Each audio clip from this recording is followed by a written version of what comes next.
the basics. The basics are, what is your target audience? We What say do that they all want? the time. We It's say so that all the important. time. That target Yes. audience. It's like that payment for need to talk about that target audience, everyone. But listen, if you know who you're selling to, it is so much easier to talk to them. Mm-hmm. It's like it's like knowing the person and having a conversation with someone that you really truly understand. You then can really provide more answers, solutions. You can actually give them ideas, advice.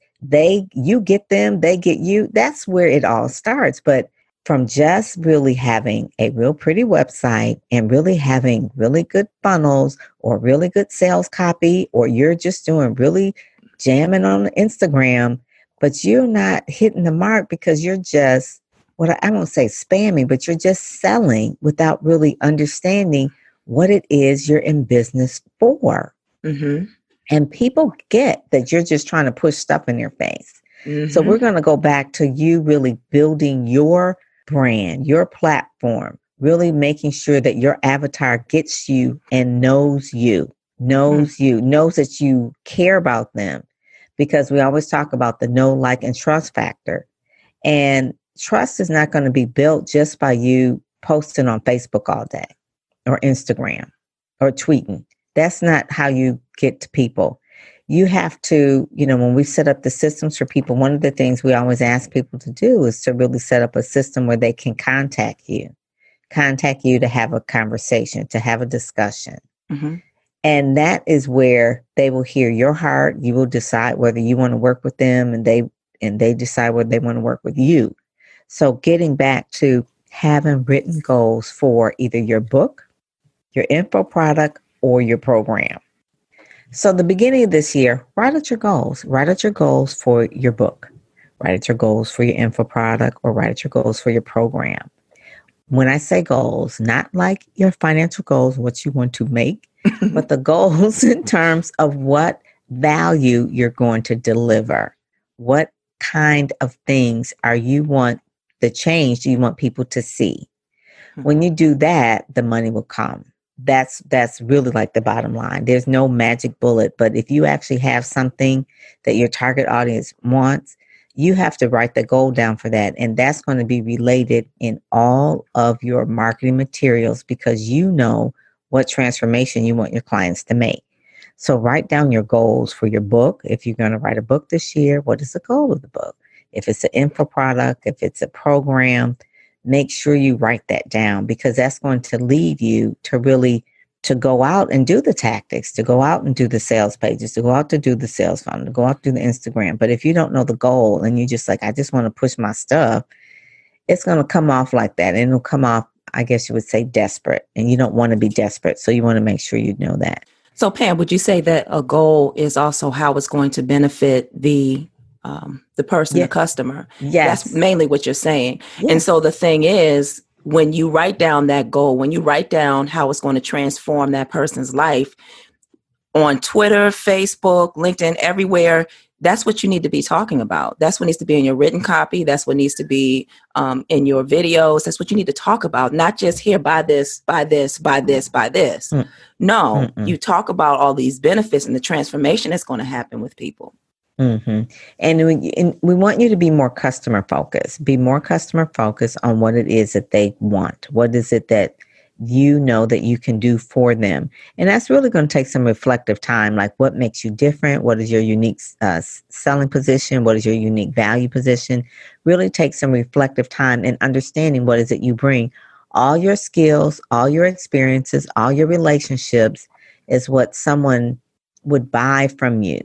Not just actually the product or the book, but they're actually buying all of your experiences. So really take some time beginning of this year, be reflective, like say, I'm really good at this, or I really bring a good value, or I have all contacts in the entertainment industry, or I have a lot of contacts in the TV industry, or I have, so those are things that people, when they hire you, that they're actually getting in addition to your year's experience of actually doing the thing, but you can quickly get them resources or get them to people that would take them years to get to, but because they know you, they're one link away. And I want to say this, Pam, because you see this a lot. with each goal and each thing that you write down or you think about, you don't need a separate Instagram, Twitter, or Facebook account that relates to that particular thing. All you need is whatever your whatever you're branding. If you're branding yourself, hopefully you are, then you only need one account on each one of those.